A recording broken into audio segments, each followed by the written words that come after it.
জামিউ তিরমিজির 2210 নম্বর হাদিস।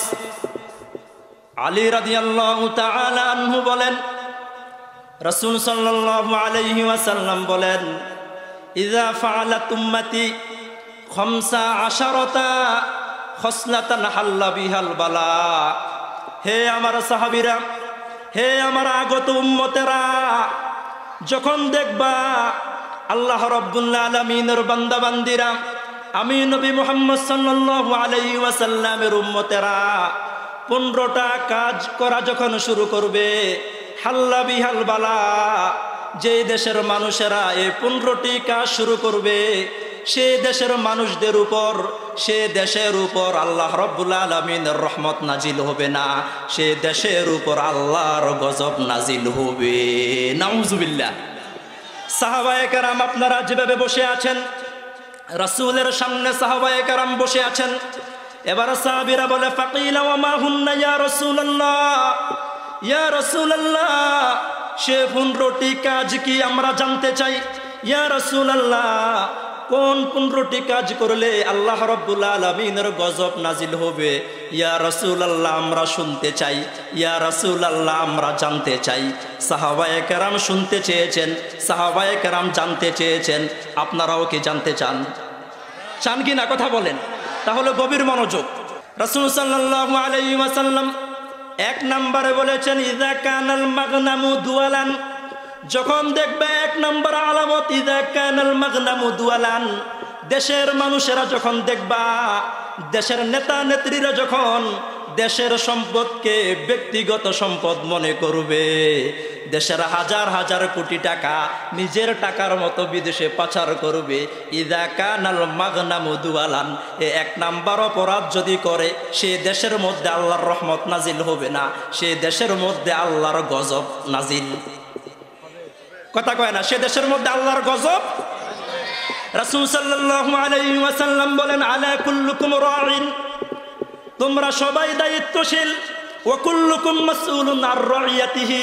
অনেক লম্বা একটি হাদিস। রাসূল সাল্লাল্লাহু আলাইহি ওয়াসাল্লাম বলেন, আলা কুল্লুকুম রাঈন, তোমরা সবাই দায়িত্বশীল, ওয়া কুল্লুকুম মাসউলুন আর রাইয়াতিহি, সবাইকে সবার দায়িত্ব সম্পর্কে একজনের কাছে জবাব দিতে হবে। আওয়াজ করে বলেন, তিনি কে? ফাল ইমামু রাঈন, তুমি মেম্বার হয়েছো। ফাল ইমামু রাঈন, তুমি চেয়ারম্যান হয়েছো। ফাল ইমামু রাঈন, তুমি এমপি হয়েছো। ফাল ইমামু রাঈন, তুমি মন্ত্রী হয়েছো। ফাল ইমামু রাঈন, তুমি প্রধানমন্ত্রী হয়েছো, তুমি রাষ্ট্রপতি হয়েছো। ওয়া কুল্লুকুম মাসউলুন আর রাইয়াতিহি, দেশের মানুষের সাথে কেমন আচরণ করেছো, ইনসাফ করেছো না জুলুম করেছো। দুনিয়ার কোন আদালতে তোমার বিচার যদি নাও হয়, একজনের আদালতে বিচার হবে, তিনি কে? তাহলে আযাব গজব নাজিল হওয়ার 1 নম্বর কারণ, যখন দেশের মানুষেরা রাষ্ট্রীয় সম্পদকে নিজের সম্পদ, বিগত 15 বছরে যারা আমাদের দায়িত্বশীল ছিল, তারা কি রাষ্ট্রীয় সম্পদকে ব্যক্তিগত সম্পদের মতো কি ব্যবহার করে নাই? তাহলে 1 নম্বর আলামত বাংলাদেশের মধ্যে ছিল নাকি ছিল না? দ্বিতীয় নম্বর, ওয়াল আমানাতু মাগনামান, যখন দেখবা আমানতের খেয়ানত হওয়া শুরু হয়েছে, যখন দেখবা আমানতের খেয়ানত হওয়া শুরু হয়েছে, তখন বুঝবা যে দেশের মানুষেরা আমানতের খেয়ানত করবে, সে দেশের মধ্যে আল্লাহর রহমত নাজিল হবে না গজব নাজিল হবে?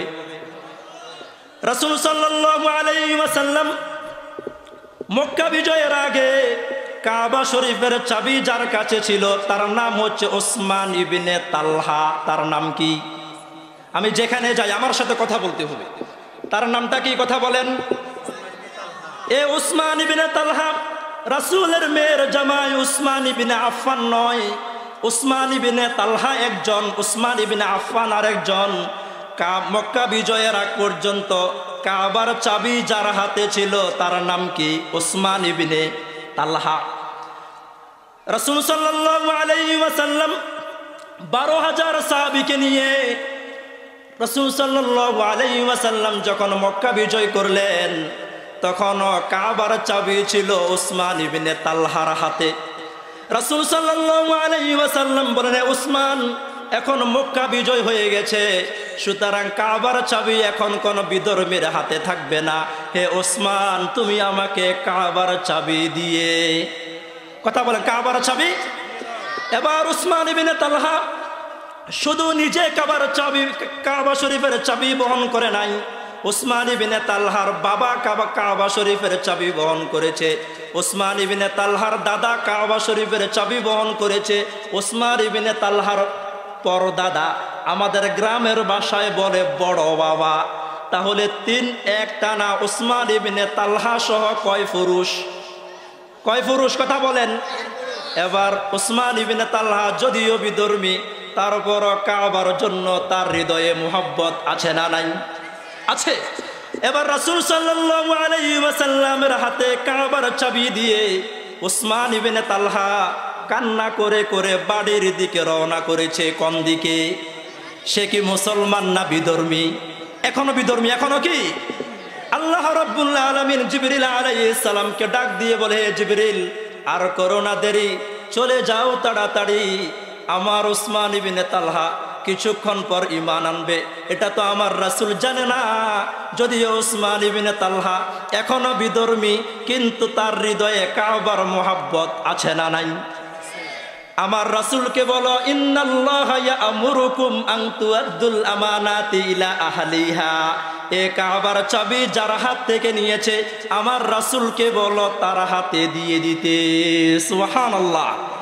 এবার রাসূল সাল্লাল্লাহু আলাইহি ওয়াসাল্লাম উসমান ইবনে তালহাকে ডেকে বলে, উসমান, আমার আল্লাহ কুরআনুল কারীমের আয়াত নাজিল করেছেন, আমি যেন কাবার চাবি তোমাকে দিয়ে দেই। এই কথা শোনার সাথে সাথে উসমান ইবনে তালহা হাউমাউ করে কান্না করে করে পড়ে নিয়েছে, আশহাদু আল্লাহ, বলেন আশহাদু আল্লা ইলাহা ইল্লাল্লাহু ওয়া আশহাদু আন্না মুহাম্মাদান আবদুহু ওয়া রাসূলুহু। তাহলে আমানতের গুরুত্ব কম না বেশি? রাসূল সাল্লাল্লাহু আলাইহি ওয়াসাল্লাম সাহাবায়ে কেরামের সামনে একটা বিষয়ে আলোচনা করছেন। হঠাৎ করে একজন সাহাবী এসে বলে, ইয়া রাসূলুল্লাহ, ফাকালা মাতাস-সাআ। কি প্রশ্ন করেছে? ফাকালা মাতাস-সাআ, হে নবী মুহাম্মদ, কিয়ামত কবে হবে? রাসূল সাল্লাল্লাহু আলাইহি ওয়াসাল্লাম তার কথার দিকে মনোযোগ না দিয়ে রাসূল সাল্লাল্লাহু আলাইহি ওয়াসাল্লাম তার আলোচনার বিষয় শেষ করে রাসূল এবার প্রশ্ন করলেন, আইনা উরাউ সাইলু আনিস সাআ। হে আমার সাহাবীরা, এই মাঠের মধ্যে, এই মসজিদ নববীর মধ্যে একজন সাহাবী আমাকে কিয়ামত সম্পর্কে প্রশ্ন করেছিল, আইনা উরাউ সাইলু আনিস সাআ, সে কে?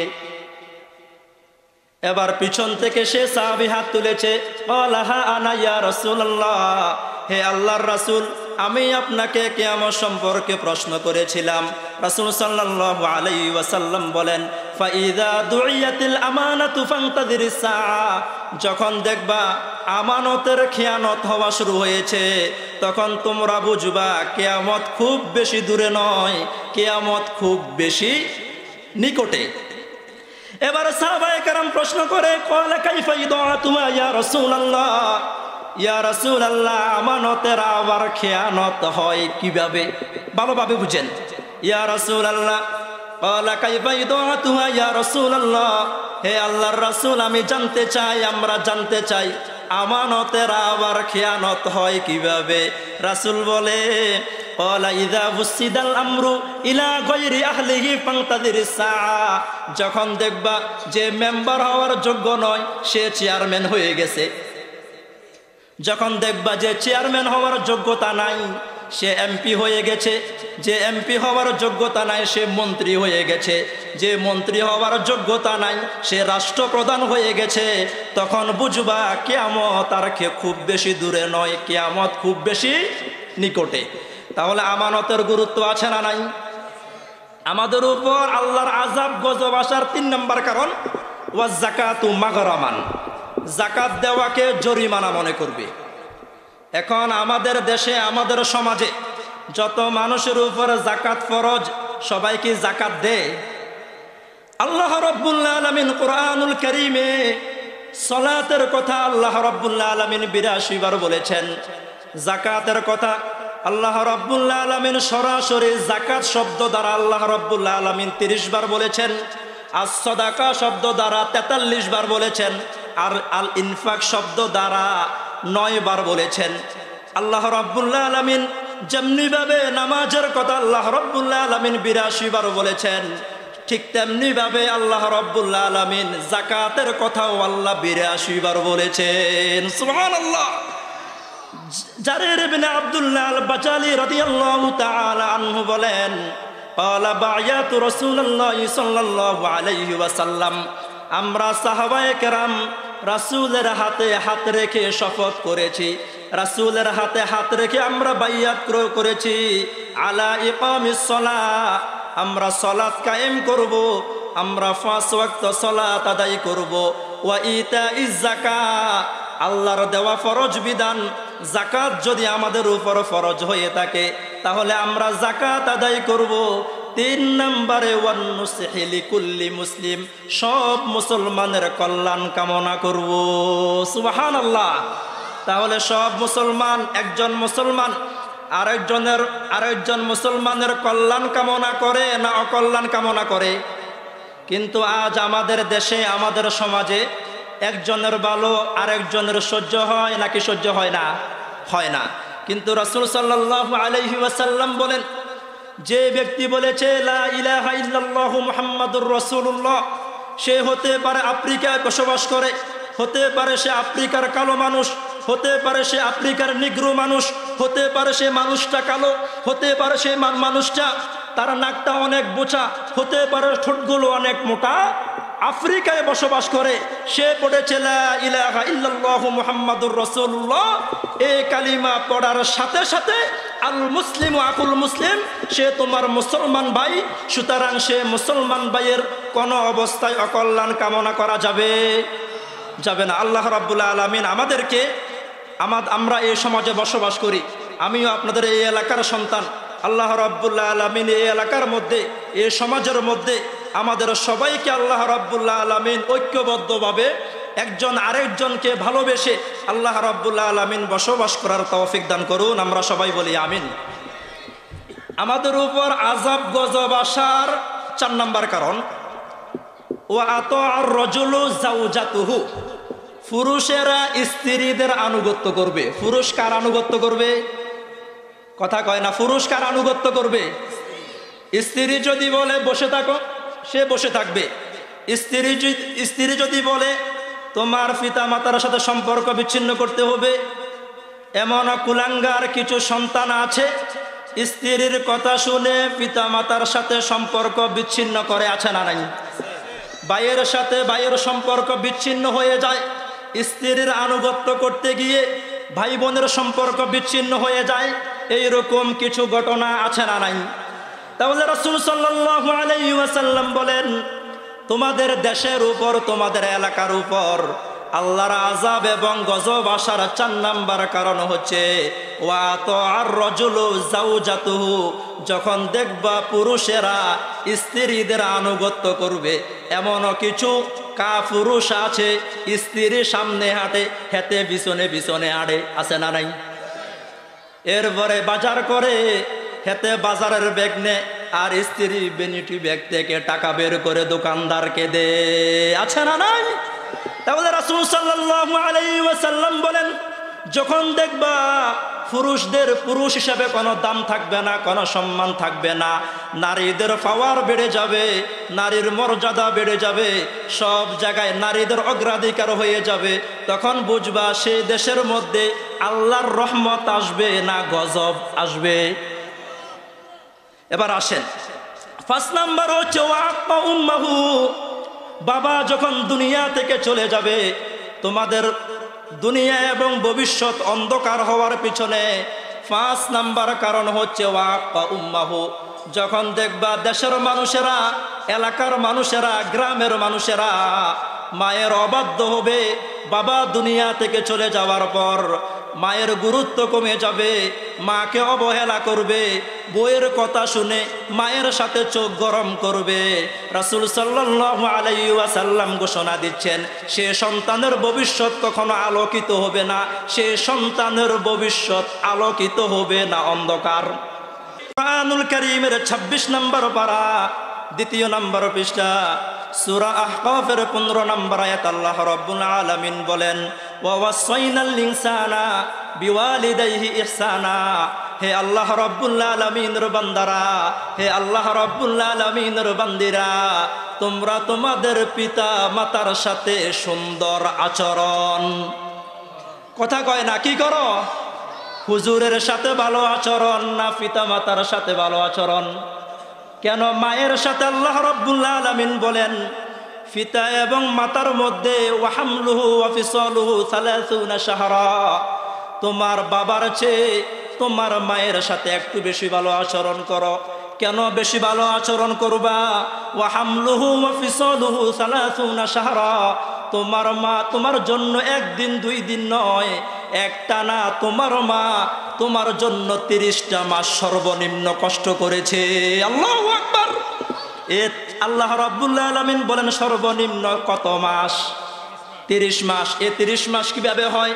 আল্লাহ রাব্বুল আলামিন বলেন, ওয়াল ওয়ালিদাতু ইউরদি'না আওলাদাহুন্না হাওলাইনি কামিলাইন। একটা সন্তানকে, একজন মায়ের উপর সন্তানের অধিকার, সন্তানকে কয় বছর দুধ খাওয়াবে?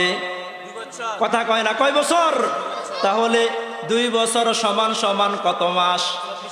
আর আধুনিক চিকিৎসা বিজ্ঞান বলে, মায়ের পেটে বাবার নাফাক পানি যাওয়ার পর সর্বনিম্ন 6 মাস মায়ের পেটের মধ্যে যদি থাকে, 7 মাসের সময় যদি মায়ের কোনো সমস্যার কারণে যদি সিজার করে বের করে আল্লাহ যদি চান, সে ছেলে অথবা মেয়ে বাঁচার সম্ভাবনা আছে। সুবহানাল্লাহ।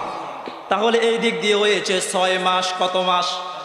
তাহলে ওই দিক দিয়ে হয়েছে 24 মাস, আর এই দিক দিয়ে হয়েছে 6 মাস, হয়েছে সমান সমান কত মাস? তাহলে আল্লাহ রাব্বুল আলামিন বলেন, ওয়া হামলুহু ওয়া ফিসালুহু 30 শাহরা। অন্তত সর্বনিম্ন একটা সন্তানের জন্য রাত নাই দিন নাই, একটা মা সর্বনিম্ন 30 মাস কষ্ট। কিন্তু আমাদের জন্য এখানে আমরা যারা আছি ম্যাক্সিমাম আমরা কি সিজারে হয়েছি না নরমালে? তাও নরমাল হলে কষ্ট আরো বেশি না কম? এবার আল্লাহ রাব্বুল আলামিন বলেন, ওয়া হামলুহু ওয়া ফিসালুহু 30 শাহরা। যেহেতু তোমার মা তোমার জন্য একটানা 30টা মাস কষ্ট করেছে, বাবা যখন দুনিয়া থেকে চলে যাবে, স্ত্রীর কথা শুনে, সন্তানের কথা শুনে কোন অবস্থায় মায়ের সাথে বেয়াদবি করা যাবে? এবার একজন সাহাবী, যা রাজুলুন, বুখারী শরীফের 5971 নম্বর হাদিস, আবু হুরায়রা রাদিয়াল্লাহু তাআলা আনহু হাদিসটি বর্ণনা করেন, যা রাজুলুন ইলান নবী সাল্লাল্লাহু আলাইহি ওয়াসাল্লাম। রাসূলের কাছে একজন সাহাবী এসেছে। রাসূলের কাছে কে এসেছে? সাহাবী এসে বলে, মান আহাক্কু বিহুসনি সাহাবাতি। হে আল্লাহর রাসূল, আমি সবচেয়ে ভালো আচরণ করব কার সাথে? প্রশ্ন করেছে কি? হে আল্লাহর রাসূল, আমি এই পৃথিবীর মধ্যে সবচেয়ে ভালো আচরণ করব কার সাথে?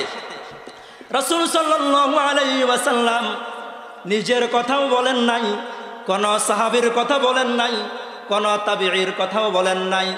1400 বছর পর ফির সাহেব আসবে, ফির সাহেবের কথা বলেন নাই, শাহজালালের কথা বলেন নাই, শাহফারানের কথা বলেন নাই।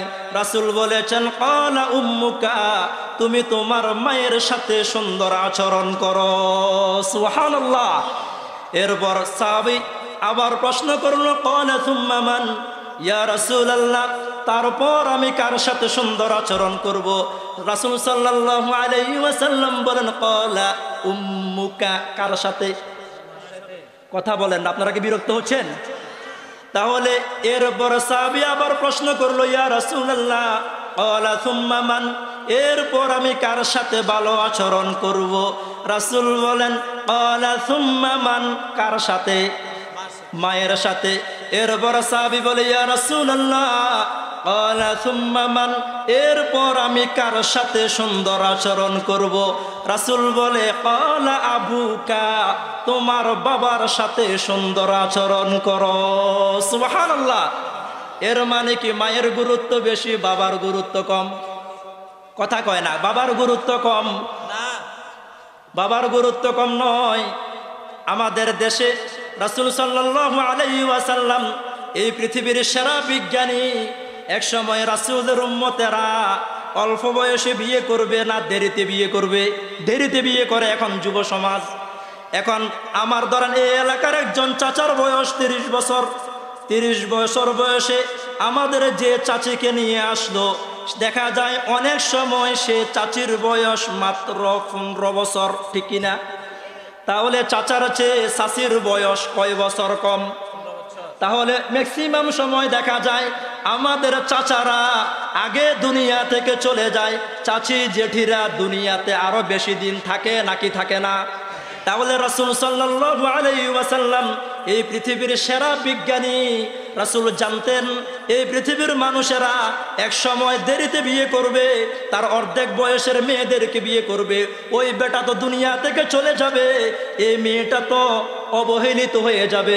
সেজন্য রাসূল সাল্লাল্লাহু আলাইহি ওয়াসাল্লাম তার উম্মতদেরকে মায়ের গুরুত্ব বোঝানোর জন্য, মায়ের সম্মান বোঝানোর জন্য রাসূল সাল্লাল্লাহু আলাইহি ওয়াসাল্লাম মায়ের কথা কয়বার বলেছেন? তাহলে মায়ের সাথে বাবার সাথে বেয়াদবি করা যাবে না। রাসূল সাল্লাল্লাহু আলাইহি ওয়াসাল্লাম বলেন কুল্লু যুনুবি ইয়াগফিরুল্লাহু মিন্না মা শাআ ইল্লা উকুকুল ওয়ালিদাইন। আপনি নামাজ পড়েন নাই, বুঝেন, আপনি নামাজ পড়েন নাই, আপনি রোজা রাখেন নাই, আপনি হজ করেন নাই, আপনি যাকাত দেন নাই, এ সব কিছুর শাস্তি হবে আখিরাতে। কোথায়? সবাই কথা বলেন, কোথায়? আপনি নামাজ পড়েন নাই, আপনি রোজা রাখেন নাই, আপনি হজ ফরজ হয়েছে হজ করেন নাই, যাকাত দেন নাই, রাসূল বলেন এ সব অপরাধের শাস্তি দুনিয়াতে না আখিরাতে? আখিরাতে। কিন্তু ফাইন্নাহু ইউআজ্জিলু লিসাহিবিহি ফিল হায়াতি ক্বাবলাল মামাত। আল্লাহর কোন বান্দা যদি পিতা মাতার সাথে বেয়াদবি করে, পিতা মাতার সাথে গাদ্দারি করে, পিতা স্ত্রীর কথা শুনে পিতা মাতার সাথে নাফরমানি করে, রাসূল বলে ফাইন্নাহু ইউআজ্জিলু লিসাহিবিহি ফিল হায়াতি ক্বাবলাল মামাত। হে আল্লাহর বান্দা, এত বেশি খুশি হইও না, এত বেশি আনন্দিত হইও না, স্ত্রীর কথা শুনে এত লাফালাফি করিও না। তোমার মৃত্যুর আগে আগে অন্য কোনো অপরাধের শাস্তি আমি আল্লাহ তোমাকে দিব না, কিন্তু পিতা মাতার সাথে গাদ্দারি করলে সে শাস্তি মৃত্যুর আগে আগে আমি আল্লাহ অবশ্যই তোমাকে দিব। নাউজুবিল্লাহ।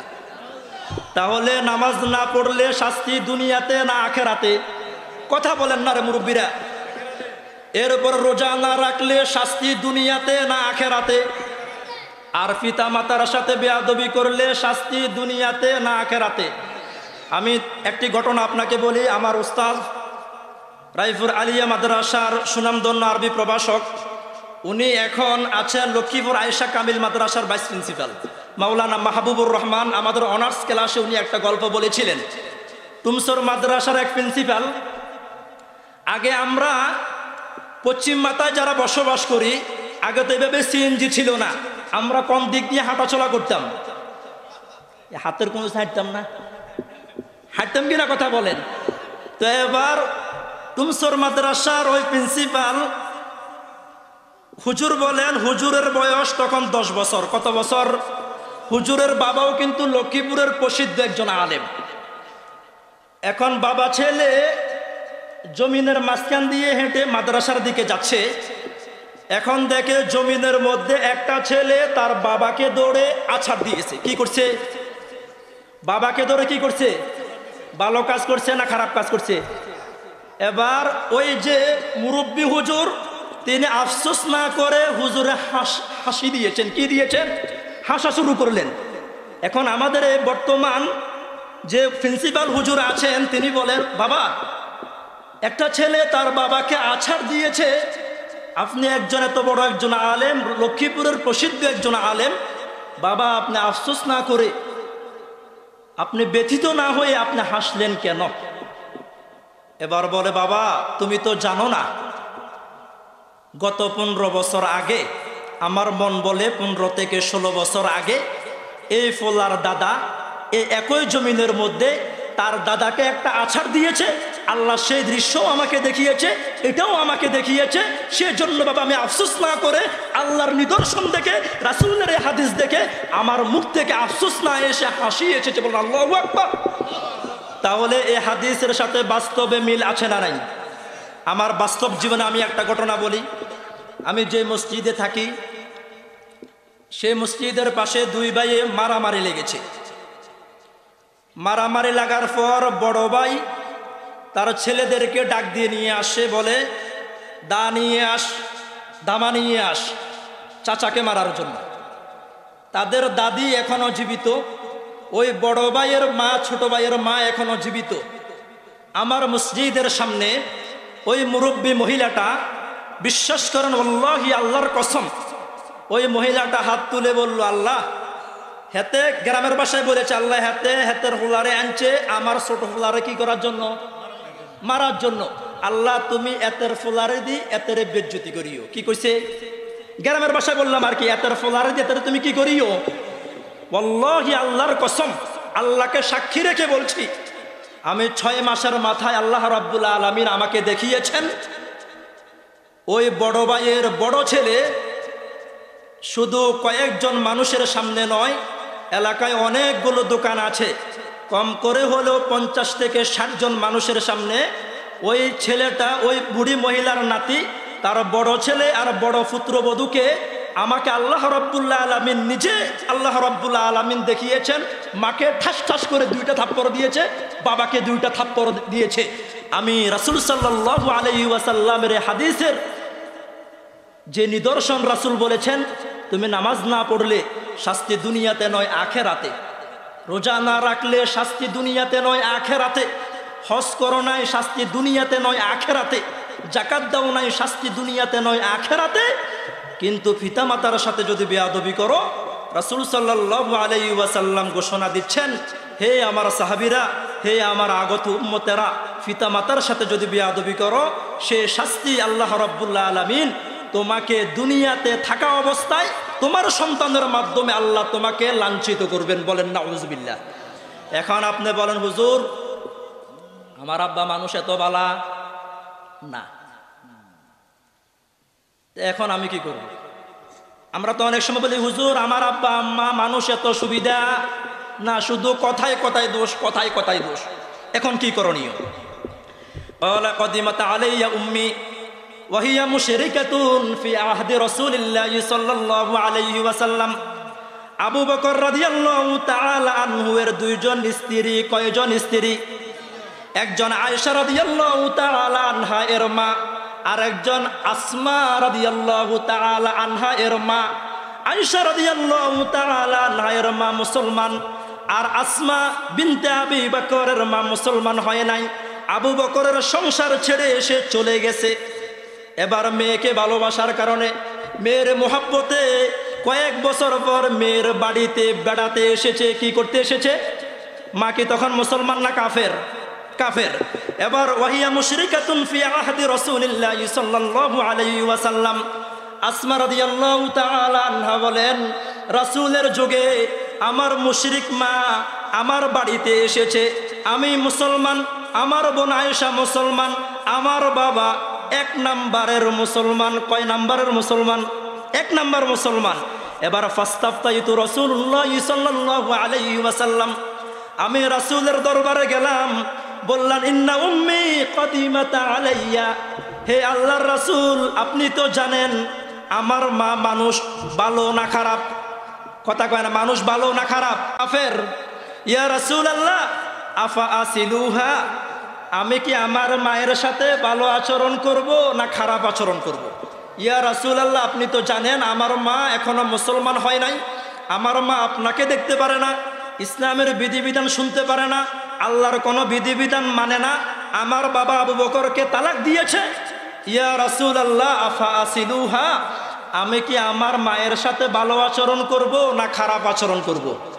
রাসূল সাল্লাল্লাহু আলাইহি ওয়াসাল্লাম বলে, হে আসমা, যদিও তোমার মা কাফের, যদিও তোমার মা আমি রাসূলকে ভালোবাসে না, যদিও তোমার মা আল্লাহর দ্বীনকে ভালোবাসে না, যদিও তোমার মা আবু বকরকে ভালোবাসে না, যদিও তোমার মা মুসলমানদেরকে ভালোবাসে না, সে পাগল হোক, কাফের হোক, বিধর্মী হোক, যতই খারাপ হোক না কেন, সে তো তোমার মা, ঠিক কিনা? কথা কয় না, সে তোমার মা না? তাহলে হে আসমা অলাসিলিহা, তোমার বাবা এবং মা যতই খারাপ হোক না কেন, কোন অবস্থায় পিতামাতার সাথে বেয়াদবি করা যাবে না। তাহলে আমাদের পারিবারিক জীবনে, আমাদের সামাজিক জীবনে অশান্তি আসার পিছনে অনেকগুলো কারণের মধ্যে একটি কারণ মায়ের সাথে বেয়াদবি করা। কার সাথে বেয়াদবি করা? এবার আসেন 5 নাম্বার।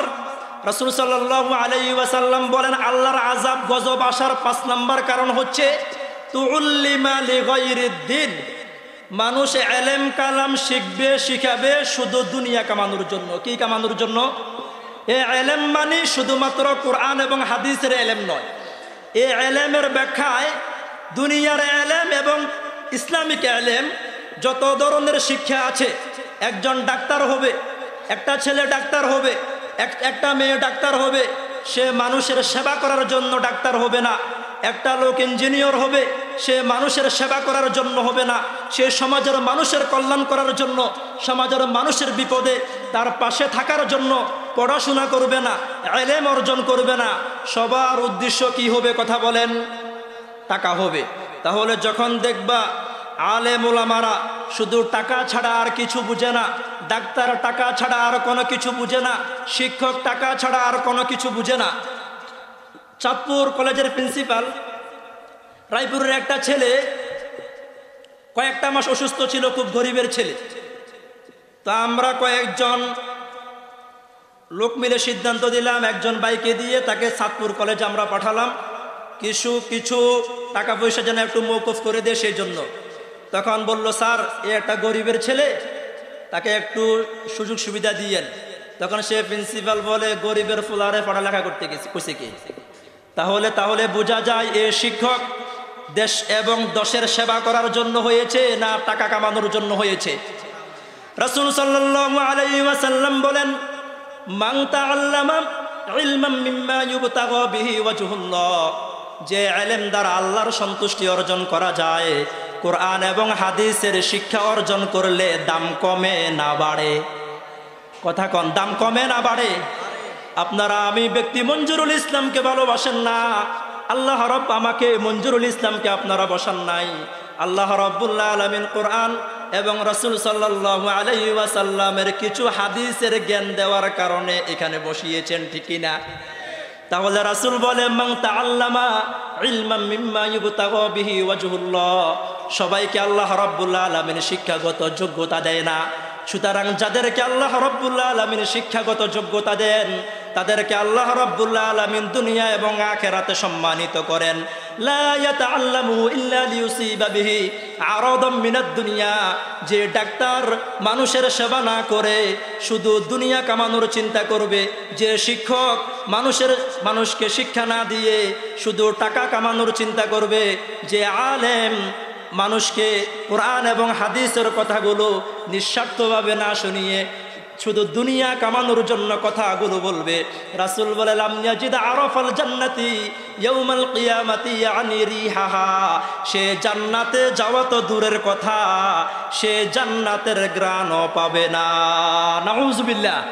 তাহলে সমাজ এবং দেশ ধ্বংস হওয়ার 5 নাম্বার কারণ হচ্ছে এলেম কালাম শিখবে মানুষের উপকার করার জন্য না দুনিয়া কামানোর জন্য।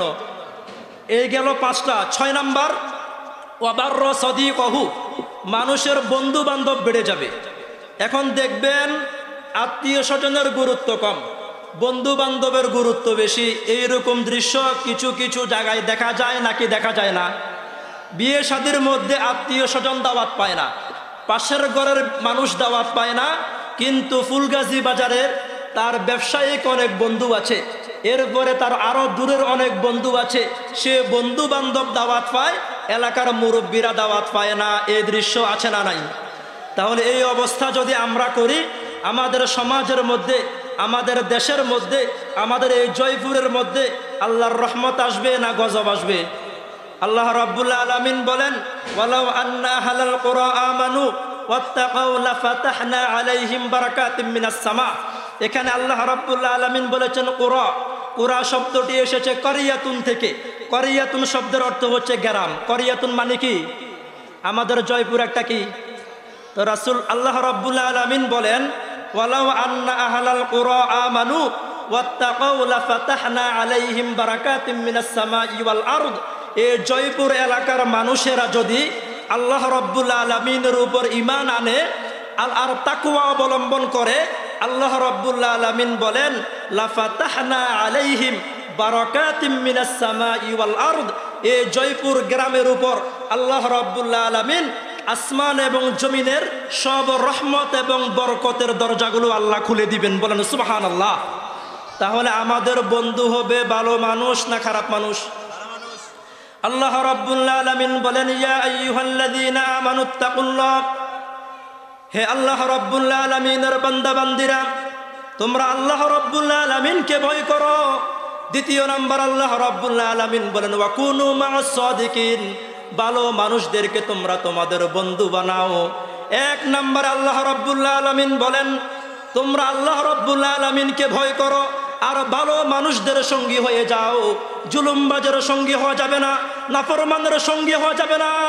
দেশের হাজার হাজার কোটি টাকা যারা বিদেশ পাচার করে তাদের দলের কর্মী হওয়া যাবে না, তাদের সঙ্গী হওয়া যাবে না। ভালো মানুষদের সঙ্গী হওয়া দরকার আছে না নাই? আমার প্রিয় এলাকাবাসী, আমরা যদি ভালো মানুষদেরকে যদি আমরা সমর্থন না করি, খারাপ মানুষ যদি আমাদের মাথার উপর আসে, তাহলে আমাদের উপর বিপদ আসার সম্ভাবনা আছে না নাই? এখন আপনি টাকাকে 500 টাকার লোভে, 1000 টাকার লোভে অযোগ্য লোককে যদি আপনি নির্বাচিত করেন, অযোগ্য লোককে যদি আপনি আমাদের নেতা যদি বানিয়ে দেন, তাহলে যে লোকটার 500 টাকাকে আপনি তাকে ভোট দিলেন, সে নির্বাচিত হওয়ার পর আপনি যদি আপনার পক্ষে রায় নিতে চান, তাকে 50,000 টাকা দেওয়া লাগবে। ঠিক কি না? এক চেয়ারম্যান, 2 জন ভাইয়ের মধ্যে ঝগড়া লেগে গেল। এবার প্রথম বড় ভাই চেয়ারম্যানের কাছে গিয়ে বিচার দিল। যাওয়ার সময় চেয়ারম্যানদের জন্য বিগত সময় যারা ছিল হাদিয়া কিছু দেওয়া লাগতো নাকি লাগতো না? কথা বলেন। এবার বড় ভাই গিয়ে দিয়েছে চেয়ারম্যান সাহেবের হাতে 5,000 টাকা। কত হাজার টাকা? এদিকে তাকান, কয় হাজার? কাকা আমার দিকে একটু খেয়াল রাখিয়েন, আগামীকাল তো কি সালিশ, আমার দিকে কি রাখিয়েন, খেয়াল রাখিয়েন। বড় ভাই দিয়ে আসে রাতের বেলায়, এবার ছোট ভাই সকালবেলা গিয়ে দিয়ে আসে 10,000 টাকা। কাকা আমার দিকে একটু কি রাখিয়েন। এবার বড় ভাই মনে করছে রায় যাবে বড় ভাইয়ের পক্ষে, নাকি? কথা বলেন। মনে করছিল না? বড় ভাই মনে করছে রায় যাবে কার পক্ষে? কারণ উনি কত টাকা দিছিল। এবার সালিশ বসার পর দেখে সব কথাগুলো চেয়ারম্যান সাহেব কার দিকে বলে, কার দিকে বলে? কথা বলেন। এবার বড় ভাই ইশারা দে, কাকা 5 দিয়ে দিলাম। বাতিজা লই গেছে 10-এ, কি হইব 5-এ? আছে না নাই? কথা বলেন। তাহলে আল্লাহ রাব্বুল আলামিন বলে, ইয়া আইয়ুহাল্লাযীনা আমানুত্তাকুল্লাহ, তোমরা আল্লাহ রাব্বুল আলামিনকে ভয় করো আর ওয়াকুনু মা'আস সাদিকিন, সমাজের ভালো মানুষদের সঙ্গী হয়ে যাও। ভালো মানুষদেরকে তোমরা মুহাব্বত করো। ভালো মানুষদেরকে কেন মুহাব্বত করবা? ভালো মানুষ যারা, আল্লাহওয়ালা যারা, তাদেরকে তোমরা ভালোবাসবা। তারা যখন কথা বলে তখন তারা কোরআন দিয়ে কথা বলে। মান ক্বালা বিহি সাদাকা, যে কোরআন দিয়ে কথা বলে সে সত্য কথা বলে। ওয়া মান হাকামা বিহি আদালা, যে কোরআন দিয়ে বিচার করে সে সঠিক বিচার করে। ওয়া মান আমিলা বিহি উজিরা, যে কোরআন দিয়ে আমল করে সে সঠিক আমল করে। তো আল্লাহ রাব্বুল আলামিন বলেন, হে আমার বান্দারা, রাসূল সাল্লাল্লাহু আলাইহি ওয়াসাল্লাম বলেন, হে আমার উম্মতেরা, খারাপ মানুষদেরকে তোমরা তোমাদের বন্ধু বানাবা না। খারাপ মানুষদেরকে যদি আমরা আমাদের বন্ধু বানাই কি হবে? আল্লাহ রাব্বুল আলামিন বলেন, ইয়া ওয়াইলাতা লাইতানি লামা আত্তাখিযু ফুলানান খলিলা। তোমরা যদি খারাপ মানুষদেরকে যদি তোমরা তোমাদের বন্ধু বানাও, নাফরমানদেরকে যদি তোমরা তোমাদের বন্ধু বানাও, রাসূল সাল্লাল্লাহু আলাইহি ওয়াসাল্লাম বলেন, কিয়ামতের কঠিন ময়দানে মানুষেরা শুধু আফসোস করবে আর মাথার মধ্যে বাড়ি দিবে আর বলবে, ইয়া ওয়াইলাতা লাইতানি লাম আত্তাখিয ফুলানান খলিলা, হায় আমার আফসোস, হায় আমার আফসোস, এই লোকটাকে আমি আমার কেন বন্ধু বানালাম।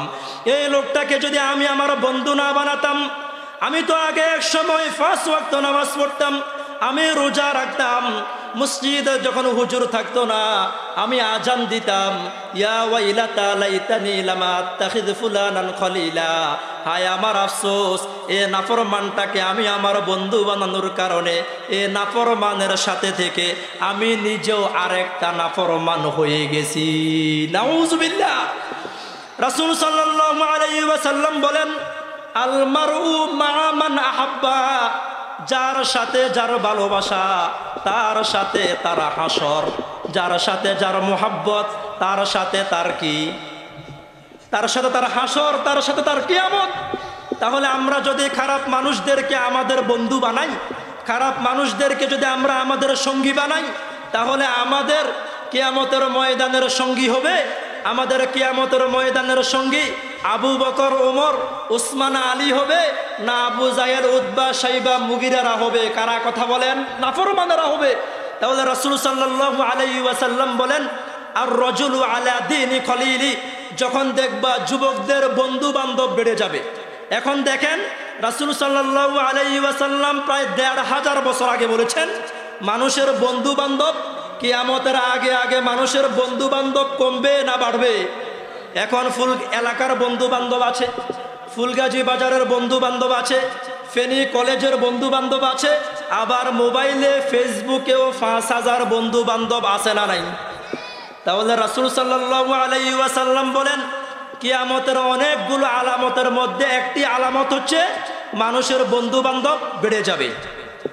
এরপর ওয়াজাফা আবাহু, আমাদের উপর বিপদ মুসিবত আসার আরেকটা কারণ হচ্ছে ওয়াজাফা আবাহু, বাবার গুরুত্ব কমে যাবে। কার গুরুত্ব কমে যাবে? এদিকে তাকান, কার গুরুত্ব কমে যাবে? অনেক সময় দেখা যায় নতুন নতুন আমাদের মা বোনেরা স্বামীর বাড়িতে আসলে স্বামী যদি আঘাত করে তারপরও বাবার বাড়িতে যায়, স্বামীর বিরুদ্ধে কোনো কথা বলে না, স্বামীর সাথে বেয়াদবি করে না, কিন্তু ছেলে মেয়ে যদি একটু বড় হয়ে যায়, চোখে লাগার মতো যদি হয়ে যায়, তখন দেখবেন কিছু কিছু জায়গায় বাবার গুরুত্ব বাড়ে না কমে? যে মহিলা আগে স্বামী 2টা থাপ্পড় দিলে চুপ করে বসে থাকতো, বাবা মাকেও বলতো না, কিন্তু সন্তান বড় হওয়ার পর কিছু কিছু জায়গায় দেখা যায় তখন সন্তানের কাছে ওই মা সন্তানের কাছে বিচার দেয়, সন্তান এবার মায়ের কথা শুনে বাবার উপর আক্রমণ করে, বাবার সাথে বেয়াদবি করে, আছে না নাই? তাহলে রাসূল সাল্লাল্লাহু আলাইহি ওয়াসাল্লাম বলেন, পারিবারিক অশান্তির 8 নাম্বার কারণ হচ্ছে ওয়াজাফা আবাহু, যখন দেখবা ঘরের মধ্যে বাবার গুরুত্ব কমে যাবে, মায়ের গুরুত্ব বেড়ে যাবে, বাবার গুরুত্ব কমে যাবে, সন্তানের গুরুত্ব বেড়ে যাবে। বাবা কথা বলতে লাগলে সন্তান বলে, আপনি এই বিষয়ে বুঝবেন না, চুপ করে বসে থাকেন, আপনি কি বুঝেন?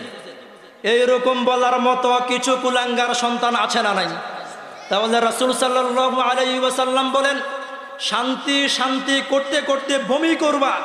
যখন দেখবা তোমার ঘরের মধ্যে তোমার মায়ের গুরুত্ব বেশি বেড়ে গেছে, বাবার গুরুত্ব অনেক বেশি কমে গেছে, তখন আল্লাহ রাব্বুল আলামিন তোমার ঘরের মধ্যে, আল্লাহ রাব্বুল আলামিনের রহমত আসবে না, তোমার পরিবারের মধ্যে, তোমার ঘরের মধ্যে আল্লাহ রাব্বুল আলামিনের গজব আসবে। বলেন নাউজুবিল্লাহ। এরপর আমাদের সমাজের মধ্যে, আমাদের দেশের মধ্যে আল্লাহ রাব্বুল আলামিনের আযাব গজব আসার 9 নাম্বার কারণ হচ্ছে ওয়ারতাফাআতিল আসওয়াতু ফিল মাসাজিদ। যত কথা সব মসজিদে যাওয়ার পর মনে উঠে, আছে না নাই? এরপর পেঁয়াজের দাম বাড়ি গেছে, আলু খাওয়া যাইতো না, এরপরে তেলাপিয়া মাছের কেজি 250 টাকা হয়ে গেছে। যে ফাঙ্গাস মাছ মানুষ ফিরেও তাকাতো না, সে ফাঙ্গাস মাছের কেজি 200 টাকা, পেঁয়াজের কেজি এত, ডালের কেজি এত, তেলের কেজি এত। এই সব কথা মসজিদে গেলে মনে উঠে, এমন কিছু মানুষ আছে না নাই? তো রাসূল বলে ওয়ারতাফাআতিল আসওয়াতু ফিল মাসাজিদ, যখন দেখবা মসজিদের মধ্যে চিল্লা হাল্লা শুরু হয়ে যাবে। এই জয়পুর দোকানে বসে মাগরিবের পরে দোকানে বসে রাত 10টার সময় বাড়িতে যায়, এমনও কিছু মুরব্বী আছে না নাই? সেই মুরব্বীর মধ্যে আমার আব্বাও থাকতে পারে না? কথা বলেন। তাহলে আমার প্রিয় এলাকাবাসী, তো এমনও কিছু মানুষ আছে, এমনও কিছু মুরব্বী আছে, এমনও কিছু যুবক আছে, ওই যে মাগরিবের পরে জয়পুর দোকানে ঢুকেছে, বাড়িতে যায় কয়টার সময়? 10টায়। 5-6 ঘন্টা দোকানে বসে বসে পারিবারিক কথা, ব্যক্তিগত কথা, সামাজিক কথা, রাষ্ট্রীয় কথা, আন্তর্জাতিক চিন্তা গবেষণা আছে না নাই? সেখানে তার কাছে খারাপ লাগে না, তখন তার কাছে বিরক্ত লাগে না। কিন্তু জুমার দিন যদি খতিব সাহেব যদি 5 মিনিট যদি একটু বেশি আলোচনা করে, বারবার গড়ির দিকে তাকায়, তখন সে শুধু বাংলাদেশের প্রধানমন্ত্রী না, মনে হয় যেন আমেরিকার বর্তমান প্রেসিডেন্ট ডোনাল্ড ট্রাম্প হয়ে যায়, এত ব্যস্ত হয়ে যায়, আছে না নাই? তাহলে রাসূল বলে ওয়ারতাফাআতিল আসওয়াতু ফিল মাসাজিদ, যখন দেখবা মানুষ আখিরাতের কথা বাদ দিয়ে মসজিদে বসে বসে দুনিয়াবি কথাবার্তা বলা শুরু করবে। কত চমৎকার একটি হাদিস! আগে একটা সময় মুসল্লি ছিল কম, যুবকেরা নামাজ পড়তো না, সব মুরব্বীও নামাজ পড়তো না। এখন আলহামদুলিল্লাহ গ্রামের যুবকেরা নামাজ পড়ে, মুরব্বীরা নামাজ পড়ে। বাজারের মধ্যে, শহরের মধ্যে বড় বড় মসজিদ, মুসল্লির জায়গা হয় না, প্রত্যেকটা মসজিদ পুড়ে যায়, আছে না নাই? আমরা তো মনে করি ইমানদারের সংখ্যা বেড়ে গেছে, আমরা তো মনে করি মুসলমানের সংখ্যা বেড়ে গেছে, কিন্তু রাসূল সাল্লাল্লাহু আলাইহি ওয়াসাল্লাম বলেন ইয়াতি আলান নাসি জামান, কিয়ামতের আগে আগে এমন একটা সময় আসবে মসজিদে জায়গা হবে না। মসজিদে কি হবে না? ইয়াজতামিউনা ফিল মাসাজিদ, হাজার হাজার মুসল্লি, হজ করার মতো মানুষের অভাব নাই। 7-8 লাখ টাকা হয়ে গেছে, তারপরেও কি হজে মানুষ কি কম গেছে? তাহলে রাসূল বলে ইয়াতি আলান নাসি জামান ইয়াজতামিউনা ফিল মাসাজিদ, হাজার হাজার মুসল্লি হবে, লক্ষ লক্ষ মুসল্লি হবে, কিন্তু লাইসা ফীহিম মুমিন, এই লক্ষ লক্ষ মুসল্লির মধ্যে একজনও ইমানদার খুঁজে পাওয়া যাবে। এবার সাহাবায়ে কেরাম বলে ইয়া রাসূলুল্লাহ, ইমাম সাহেবের কি অবস্থা? কি প্রশ্ন করছে? কথা কয় না, কি বলছে? ইয়া রাসূলুল্লাহ, খতিব সাহেব এত সুন্দর আবিয়া গায়ে দে, হুজুরের মাথায় এত লম্বা টুপি, এত বড় জুব্বা, এত সুন্দর পোশাক আশাক, ইয়া রাসূলুল্লাহ ইমাম সাহেব আর খতিব সাহেবের অবস্থা কি? রাসূল সাল্লাল্লাহু আলাইহি ওয়াসাল্লাম বলে লাইসা ফীহিম মুমিন, তার মধ্যেও ঈমান নাই। বলেন নাউযুবিল্লাহ। আল্লাহ রাব্বুল আলামিন আমাদেরকে বুঝার তৌফিক দান করুন, আমরা সবাই বলি আমিন। আমার প্রিয় এলাকাবাসী, রাসূল সাল্লাল্লাহু আলাইহি ওয়াসাল্লাম বলেন সমাজ এবং দেশের মধ্যে আল্লাহর আযাব গজব আসার 10 নম্বর কারণ হচ্ছে ওয়াকানা জাঈমুল কওমি আরজালুহুম, যখন দেখবা সমাজের খারাপ খারাপ মানুষগুলো, দেশের সবচেয়ে নাফরমান যারা, সবচেয়ে কুলাঙ্গার যারা, সবচেয়ে নাফরমান যারা, তারা যখন দেখবা বড় বড় চেয়ারগুলো দখল করবে। রাসূল বলেছেন ওয়াকানা জাঈমুল কওমি আরজালুহুম, যখন দেখবা খারাপ লোক, বড় বড় নেতা, অধিকাংশ নেতা তাদের মুখের ব্যবহার ভালো না খারাপ? কথা কয় না, ভালো না খারাপ? তো রাসূল বলে ওয়াকানা জাঈমুল কওমি আরজালুহুম, যখন দেখবা যে যত খারাপ সে তত বড় নেতা, যে যত খারাপ সে তত বড় চেয়ারের মধ্যে বসে আছে। যে দেশের মধ্যে খারাপ লোকেরা বড় বড় চেয়ারে বসে থাকবে, বড় বড় চেয়ারগুলো দখল করে রাখবে, সে দেশের মধ্যে শুধু আমরা ওয়াজের মধ্যে হুজুরের সাথে ঠিক বললাম, সুবহানাল্লাহ বললাম, আলহামদুলিল্লাহ বললাম, আর বড় বড় চেয়ারের মধ্যে নাফরমানদেরকে আমরা বসিয়ে রাখলাম, আল্লাহ বিরোধীদেরকে আমরা বসিয়ে রাখলাম, নবী বিরোধীদেরকে আমরা বসিয়ে রাখলাম। তখন রাসূল সাল্লাল্লাহু আলাইহি ওয়াসাল্লাম বলে যতই ওয়াজ করো না কেন, যতই আল্লাহ আল্লাহ জিকির করো না কেন, তোমার দেশের মধ্যে আল্লাহ রাব্বুল আলামিনের রহমত আসবে না গজব আসবে? আল্লাহ রাব্বুল আলামিন, এরপর আল্লাহ রাব্বুল আলামিন 11 নাম্বার বলেছেন ওয়া উকরিমার রাজুলু মাখাফাতা শাররিহি, মানুষ মানুষকে সম্মান করবে, মুহাব্বতে সম্মান করবে না।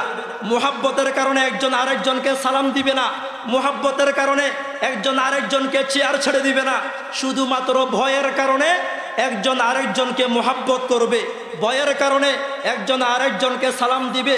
বাবার বয়সী একটা পিয়ন সালাম না দিলে তখন স্যারের মেজাজ গরম হয়, আছে না নাই? আছে না নাই? কথা বলেন। আবার আমরা অনেক হুজুরও আছি সালাম দিতে আমরা রাজি না, সালাম নেওয়ার জন্য প্রস্তুত, ঠিক কিনা? কথা বলেন। আল্লাহ রাব্বুল আলামিনের হাবিব বলেন, ওয়া উকরিমার রাজুলু মাখাফাতা শাররিহি, কিয়ামতের আগে মানুষ একজন আরেকজনকে মুহাব্বত করে সালাম দিবে না, মুহাব্বত করে একজন আরেকজনকে ভালোবাসবে না। দুনিয়ার স্বার্থের কারণে, দুনিয়ার লোভের কারণে অথবা ভয়ের কারণে একজন আরেকজনকে মুহাব্বত করবে, একজন আরেকজনকে সালাম দিবে। বলেন নাউজুবিল্লাহ। আমার প্রিয় এলাকাবাসী, আপনাদেরকে আমি মুহাব্বতের একটা আমল শিক্ষা দেব ইনশাআল্লাহ। আজকে থেকে আমরা এই আমল শুরু করব, রাজি আছেন? রাসূল সাল্লাল্লাহু আলাইহি ওয়াসাল্লাম বলেন, লা ইয়াদখুলুল জান্নাতা হাত্তা তুমিনু।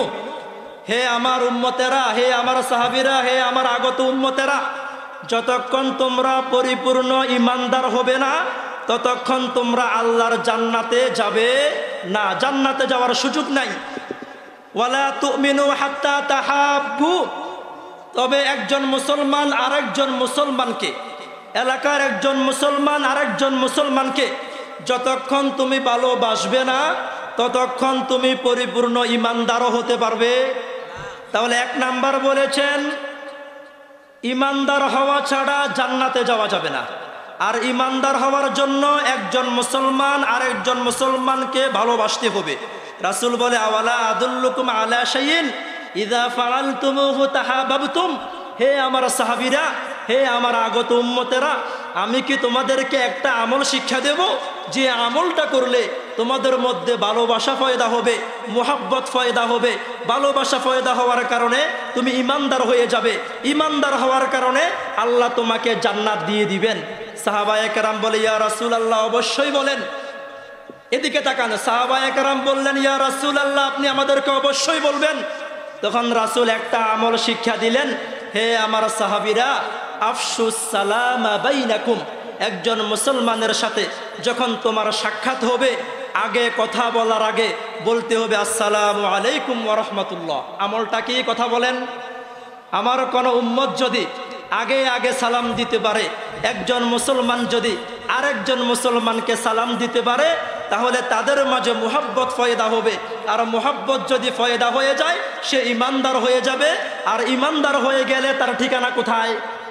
জান্নাত। তাহলে আজকে আমি আপনার এলাকার সন্তান হয়ে একটা আমলের জন্য আমি আপনাদেরকে অনুরোধ করব। সে অনুরোধ হচ্ছে, আজকে থেকে যুবক বৃদ্ধদেরকে আমরা সালাম দিব। এরপর বৃদ্ধরা আমরা যুবকদেরকে উৎসাহিত করার জন্য আমরা আগে আগে সালাম দেওয়ার চেষ্টা করব। অনেক সময় মুরব্বীরা যুবকদেরকে লজ্জার কারণে সালাম দিতে চায় না। আজকে থেকে আমরা সব লজ্জা বাদ দিয়ে, সব শরম বাদ দিয়ে আজকে থেকে ইনশাআল্লাহ আমরা সালামের প্রচলন শুরু করব, রাজি আছেন? এরপর 12 নম্বর হচ্ছে, আমাদের সমাজ এবং দেশের মধ্যে অশান্তি আসার পিছনে 12 নম্বর কারণ হচ্ছে ওয়াশুরিবাতিল খুমুর। মাদক বেড়ে যাবে। এখন যে ছোট ছোট বাজারগুলো আছে, অনেক জায়গায় দেখা যায় গ্রামের মধ্যে মাদক পাওয়া যায় নাকি যায় না? কথা বলেন। রাসূল সাল্লাল্লাহু আলাইহি ওয়াসাল্লাম বলেন, কিয়ামতের আগে আগে মাদক বেড়ে যাবে। আমাদেরকে ধ্বংস করেছে, হিন্দুদেরকে ধ্বংস করছে মা। হিন্দুরা আছে মাকে নিয়ে, আর আমাদের দেশের কিছু কবর পূজারি আছে, খাজা বাবা, অমুক বাবা, তমুক বাবা, ন্যাংটা বাবা, এদেরকে নিয়ে, ঠিক কিনা? কথা বলেন। আর যুব সমাজ আছে বাবা নিয়ে, ইয়া বাবা নিয়ে। তাহলে হিন্দুদেরকে শেষ করেছে মা, আর মুসলমানদেরকে ধ্বংস করছে 2 আব্বা। কয় আব্বা? কথা বলেন। এক হচ্ছে মাজারের বন্ড আব্বা, আর একটা হচ্ছে ইয়া আব্বা, ঠিক কিনা? কথা বলেন। তাহলে মাজারের বন্ড বাবার কারণে আমাদের দেশের মুসলমানদের ঈমান আমল ধ্বংস হয়ে গেছে, আর মাদক জাতীয় দ্রব্য বাবার কারণে আমাদের যুব সমাজ দিন দিন ধ্বংস হয়ে যাচ্ছে, ঠিক কিনা? কথা বলেন। তাহলে আমার প্রিয় এলাকাবাসী, রাসূল সাল্লাল্লাহু আলাইহি ওয়াসাল্লাম বলেন, যতই তোমরা বলো না কেন মদিনার সনদে রাষ্ট্র চলবে। এই করব সেই করব, কোরআন সুন্নাহর বাহিরে আমরা কোনো কিছু করব না। তাহলে কোরআন সুন্নাহর মধ্যে মদ কি হারাম না জায়েজ? কথা কয় না হারাম না জায়েজ? তাহলে মদের আইন ফাঁস করে আবার বলবে মদিনার সনদে রাষ্ট্র চলবে, সে দেশের মধ্যে শান্তি আসবে না গজব আসবে? আল্লাহ রাব্বুল আলামিন 13 নম্বরে রাসূল সাল্লাল্লাহু আলাইহি ওয়াসাল্লাম বলেন ওয়ালু বিসাল হারির, পাতলা পাতলা মহিলারা পাতলা পাতলা জামা কাপড় পরবে, এরপরে পর্দা থাকবে না, মহিলাদের ফ্যাট দেখা যাবে, ফিট দেখা যাবে। অনেক সময় দেখা যায় আমাদের মা বোনেরা, আমি সর্বপ্রথম এই ওয়াজগুলো আমি আমার নিজের জন্য করি, আমি আমার পরিবারের জন্য করি, যেহেতু আমি এই এলাকার সন্তান। অনেক সময় দেখা যায় আমাদের এই এলাকায়, আমাদের এই গ্রামে, যেহেতু আমি এই এলাকার সন্তান, দেখা যাবে আমার নিজের লোকের মধ্যেও এমন কিছু লোক আছে যে আমরা রাস্তাঘাটে আমাদের মা বোনেরা বেপরদার সহিত চলাফেরা করে নাকি করে না? তাহলে আপনি নামাজ পড়েন, আপনি আমি নামাজ পড়ি, আপনি আমি রোজা রাখি, আপনি আমি হজ জাকাত আদায় করি, আমাদের মা বোনদের জন্য জান্নাতে যাওয়া একদম সহজ। রাসূল সাল্লাল্লাহু আলাইহি ওয়াসাল্লাম বলেন আল মারাতু ইযা সাল্লাত খামসাহা ওয়া সামাত শাহরাহা ওয়া আহসানাত ফারজাহা ওয়া আতাআত বালাহা মান আহসাহা দাখালাল জান্নাহ।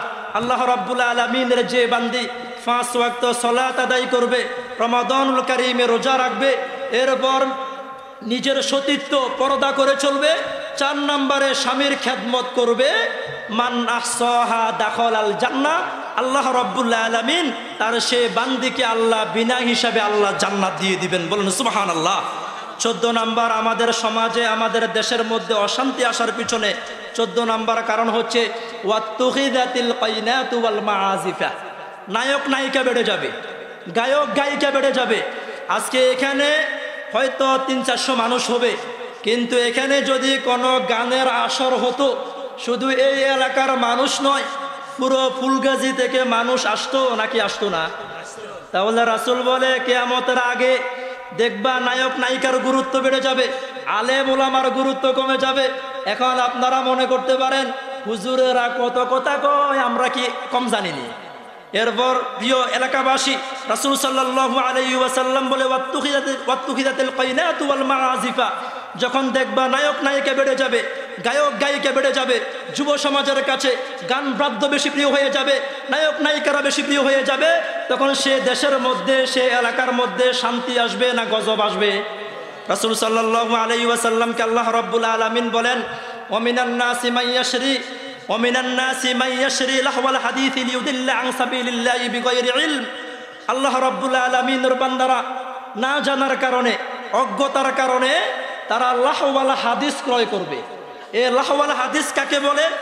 আব্দুল্লাহ ইবনে আব্বাস রাদিয়াল্লাহু তাআলা আন, আব্দুল্লাহ ইবনে মাসউদ রাদিয়াল্লাহু তাআলা আন অবান, তারা দুইজন বলে যে গানের মধ্যে অশ্লীল কোন শব্দ আছে, যে গানের মধ্যে কি আছে?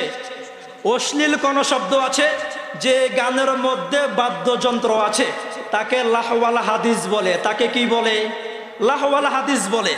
দ্বিতীয় নাম্বার, হাসান বসরি রহমতুল্লাহি আলাইহি বলেন এমন গান, কিছু কিছু মাজার পূজারীরা এমন এমন কিছু গান তৈরি করে যে গানের মধ্যে শিরিক আছে না নাই? তাহলে আমাদের দেশের তথাকথিত নায়ক নায়িকা, গায়ক গায়িকাদের গান এবং নৃত্য যেভাবে দেখা হারাম, যাদের গানের মধ্যে, যাদের ইসলামী সঙ্গীতের মধ্যে শিরিক হয় এমন কোন শব্দ আছে, সেটাও শোনা জায়েজ না হারাম? হাদিসের ব্যাখ্যায় বলা যায় আলহামদুলিল্লাহ, হক্কানি উলামায়ে কেরাম কখনো কুরআন এবং সুন্নাহর বাহিরে কথা বলে না, কিন্তু মাজার পূজারী যারা, তারা অনেক সময় দেখা যায় মন গড়া অনেক কথা বলে নাকি বলে না? বাবা হুজুর কি করছে, দাদা হুজুর কি করছে, চাচা হুজুর কি করছে, এইরকম দলিল আছে না নাই? আমরা বলতে চাই, আমরা আমাদের আকাবিরদেরকে আমরা কলিজা দিয়ে ভালোবাসি। আমাদের দেশের অনেক ভাইয়েরা এখন আকাবিরদেরকে বিশ্বাস করে না। আকাবিরদেরকে আমি শেষে বলতেছি, রাসূল সাল্লাল্লাহু আলাইহি ওয়াসাল্লাম বলেন ওয়ালা আনা আখিরু হাযিহিল উম্মতি আউওয়ালাহা। মুসলমানদের এই দূর অবস্থার কারণ, ইসলাম এবং মুসলমান ধ্বংস হওয়ার পিছনে 15 নম্বর কারণ হচ্ছে ওয়ালা আনা আখিরু হাযিহিল উম্মতি আউওয়ালাহা। নতুন নতুন আলেম পয়দা হয়ে যাবে, নতুন নতুন বক্তা ফয়দা হয়ে যাবে, তারা এখন বড় বড় কথা বলবে। আশরাফিয়া মাদ্রাসা হুজুরেরা কি জানে? তারা কমই হুজুর। নাউজুবিল্লাহ, মুফতি সাহেব কি জানে? অমুকে কত সুন্দর ওয়াজ করে, তার কণ্ঠ কত সুন্দর। এরপরে ইমাম আবু হানিফাকে মানে না, এরপরে ইমাম শাফিকে মানে না, ইমাম মালিককে মানে না, এরপরে কওমি বড় বড় যে উলামায়ে কেরাম যারা চলে গেছে তাদেরকেও অনেক সময় অস্বীকার করে, নাকি করে না? কথা বলেন। তাহলে আমার ভাই আপনি অস্বীকার করেন কিভাবে? আমরা দুনিয়াতে আসার পিছনে মাধ্যম আছে না নাই? আমার বাবা তো এখানে আছে, আমি কি ওনার ঘরে এসেছি না আসমান থেকে টুক করে পড়ছি? ওনার ঘরে কি আমি আসি নাই? ঠিক তেমনি ভাবে আমাদের পর্যন্ত ইসলাম আসার পিছনে অনেক বড় বড় আলেমদের, অনেক বড় বড় শাইখদের, অনেক বড় বড় আকাবিরদের অবদান আছে না নাই? তো রাসূল সাল্লাল্লাহু আলাইহি ওয়াসাল্লাম বলে, যখন দেখবা বর্তমান সময়ের নতুন নতুন বাংলা ছড়ি বই পড়ে ফতুয়াবাজি করবে, বড় বড় শায়েখ দাবি করবে, লম্বা রুমাল দিয়ে আমাদের হক্কানি উলামায়ে কেরামের বিরোধিতা করবে, তখন বুঝবা সে দেশের মধ্যে আল্লাহর রহমত নাজিল হবে না, সে দেশের মধ্যে আল্লাহর গজব নাজিল হবে। বলেন নাউজুবিল্লাহ।